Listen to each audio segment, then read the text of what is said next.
En voyage, de Guy de Maupassant. Sainte-Agnès, 6 mai.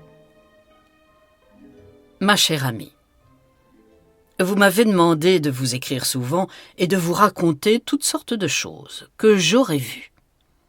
Vous m'avez aussi prié de fouiller dans mes souvenirs de voyage pour y retrouver ces courtes anecdotes qui, apprises d'un paysan qu'on a rencontré, d'un hôtelier, d'un inconnu qui passait, laissent dans la mémoire comme une marque sur un pays. Avec un paysage brossé en quelques lignes et une petite histoire dite en quelques phrases, on peut donner, croyez-vous, le vrai caractère d'un pays, le faire vivant, visible, dramatique. J'essaierai selon votre désir. Je vous enverrai donc de temps en temps des lettres où je ne parlerai ni de vous ni de moi, mais seulement de l'horizon et des hommes qui s'y meuvent. Et je commence. Le printemps est une époque où il faut, me semble-t-il, boire et manger du paysage. C'est la saison des frissons, comme l'automne est la saison des pensées. Au printemps, la campagne émeut la chair, à l'automne, elle pénètre l'esprit. J'ai voulu, cette année, respirer de la fleur d'oranger, et je suis parti pour le midi, à l'heure où tout le monde en revient. J'ai franchi Monaco, la ville des pèlerins, rivale de la Mecque et de Jérusalem, sans laisser d'or dans la poche d'autrui. Et j'ai gravi la haute montagne sous un plafond de citronniers, d'orangers et d'oliviers. Avez-vous jamais dormi, mon ami, dans un champ d'orangers fleuris ? L'air qu'on aspire délicieusement est une quintessence de parfum.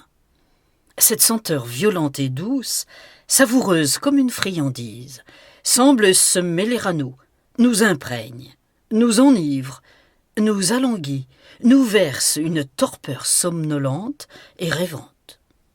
On dirait un opium préparé par la main des fées et non par celle des pharmaciens. C'est ici le pays des ravins. Les croupes de la montagne sont tailladées, échancrées partout, et dans ces replis sinueux poussent de vraies forêts de citronniers. De place en place, quand le val rapide s'arrête à une espèce de marche, les hommes ont maçonné un réservoir qui retient l'eau des orages. Ce sont de grands trous aux murailles lisses où rien de saillant ne s'offre à la main de celui qui tomberait là. J'allais lentement par un des vallons montants, regardant à travers les feuillages les fruits brillants restés aux branches. La gorge enserrée rendait plus pénétrantes les senteurs lourdes des fleurs. L'air là-dedans en semblait épaissi. Une lassitude me prit et je cherchais où m'asseoir. Quelques gouttes d'eau glissaient dans l'herbe. Je crus qu'une source était voisine et je gravis un peu plus haut pour la trouver. Mais j'arrivais sur les bords d'un de ces grands et profonds réservoirs. Je m'assis à la turque, les jambes croisées, et je restais rêvassant devant ce trou qui paraissait rempli d'encre, tant le liquide en était noir et stagnant.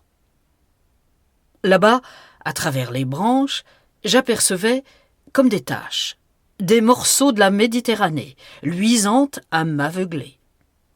Mais toujours mon regard retombait sur le vaste et sombre puits qu'aucune bête nageante ne semblait même habiter, tant la surface en demeurait immobile. Soudain, une voix me fit tressaillir. Un vieux monsieur, qui cherchait des fleurs, car cette contrée est la plus riche de l'Europe pour les herborisants, me demandait « Est-ce que vous êtes, monsieur, un parent de ces pauvres enfants ?» Je le regardais stupéfait. « Quels enfants, monsieur ?» Alors il parut embarrassé et reprit en saluant « Je vous demande pardon. En vous voyant ainsi absorbé devant ce réservoir, j'ai cru que vous pensiez au drame affreux qui s'est passé là. » Cette fois, je voulus savoir, et je le priai de me raconter cette histoire.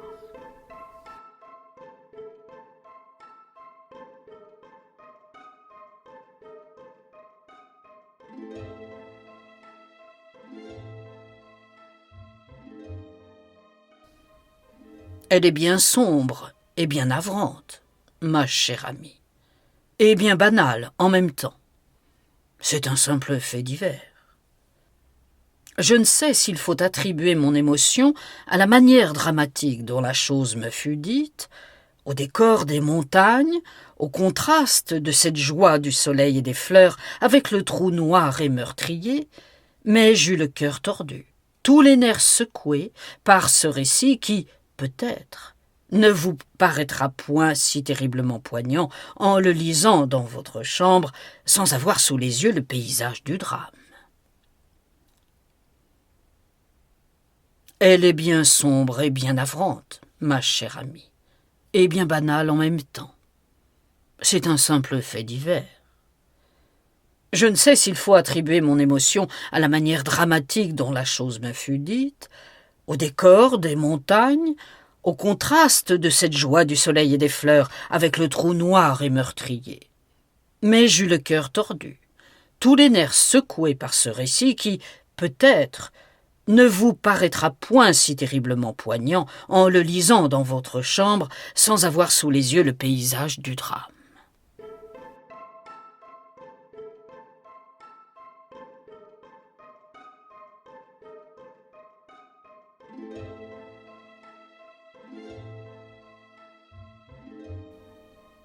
C'était au printemps de l'une des dernières années. 2 petits garçons venaient souvent jouer au bord de cette citerne, tandis que leur précepteur lisait quelques livres couchés sous un arbre. Or, par une chaude après-midi, un cri vibrant réveilla l'homme qui sommeillait, et un bruit d'eau jaillissant sous une chute le fit se dresser brusquement. Le plus jeune des enfants, âgé de 11 ans, hurlait, debout près du bassin, dont la nappe, remuée, frémissait, refermée sur l'aîné qui venait d'y tomber en courant le long de la corniche de pierre. Éperdu, sans rien attendre, sans réfléchir aux moyens, le précepteur sauta dans le gouffre et ne reparut pas, s'étant heurté le crâne au fond. Au même moment, le jeune garçon, revenu sur l'eau, agitait les bras tendus vers son frère. Alors l'enfant resté sur terre se coucha, s'allongea, tandis que l'autre essayait de nager, d'approcher du mur, et bientôt les 4 petites mains se saisirent, se serrèrent, crispées, liées ensemble. Ils eurent tous deux la joie aiguë de la vie sauvée, le tressaillement du péril passé. Et l'aîné essaya de monter, mais il n'y put parvenir. Le mur était droit, et le frère, trop faible, glissait lentement vers le trou. Alors ils demeurèrent immobiles, ressaisis par l'épouvante. Et ils attendirent. Le plus petit serrait de toute sa force les mains du plus grand, et il pleurait nerveusement en répétant « Je ne peux pas te tirer, je ne peux pas te tirer ». Et soudain il se mit à crier « Au secours, au secours !» Mais sa voix grêle perçait à peine le dôme de feuillage sur leur tête. Ils restèrent là longtemps, des heures et des heures, face à face, ces 2 enfants, avec la même pensée, la même angoisse, et la peur affreuse que l'un des 2, épuisé, desserra ses faibles mains. Et ils appelaient, toujours en vain.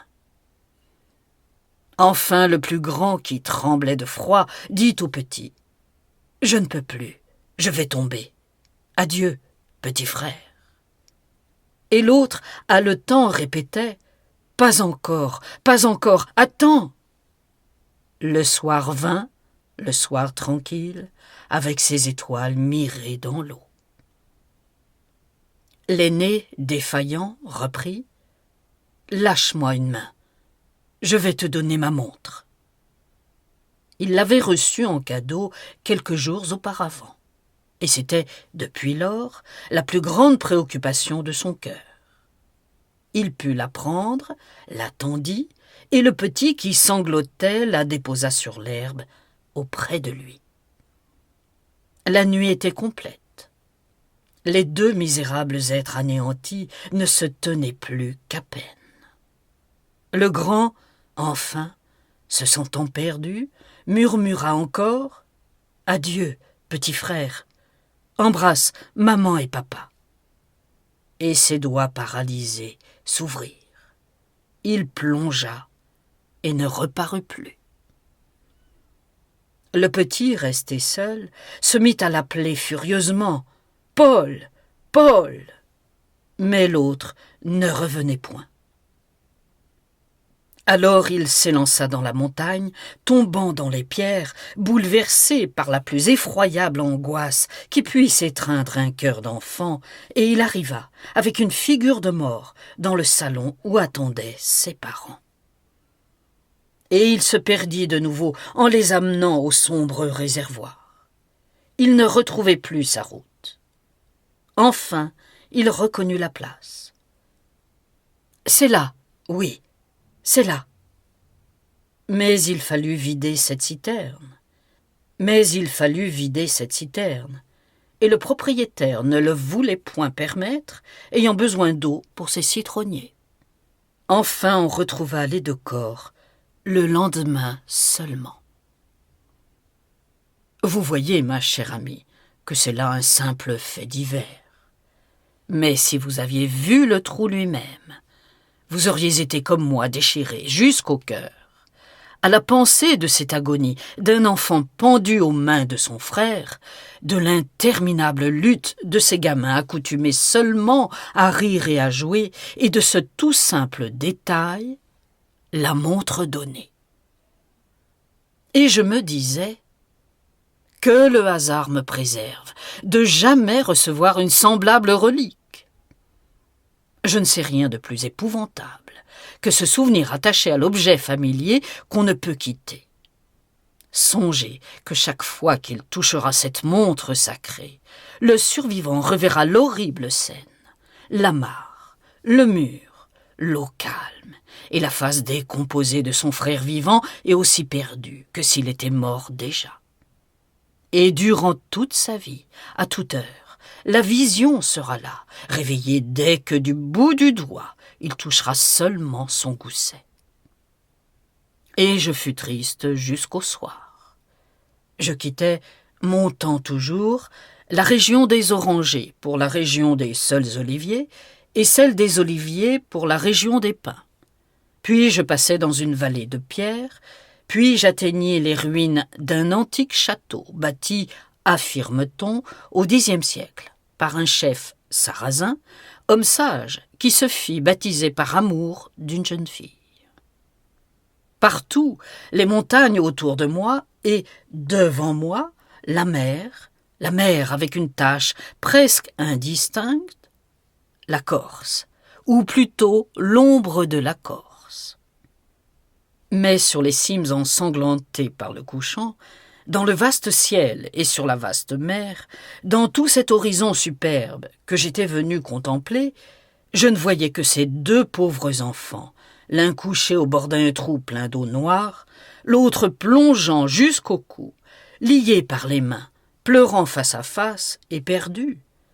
Et il me semblait sans cesse entendre une faible voix épuisée qui répétait « Adieu, petit frère, je te donne ma montre. » Cette lettre vous semblera bien lugubre, ma chère amie. Je tâcherai, un autre jour, d'être plus gai. 10 mai 1882.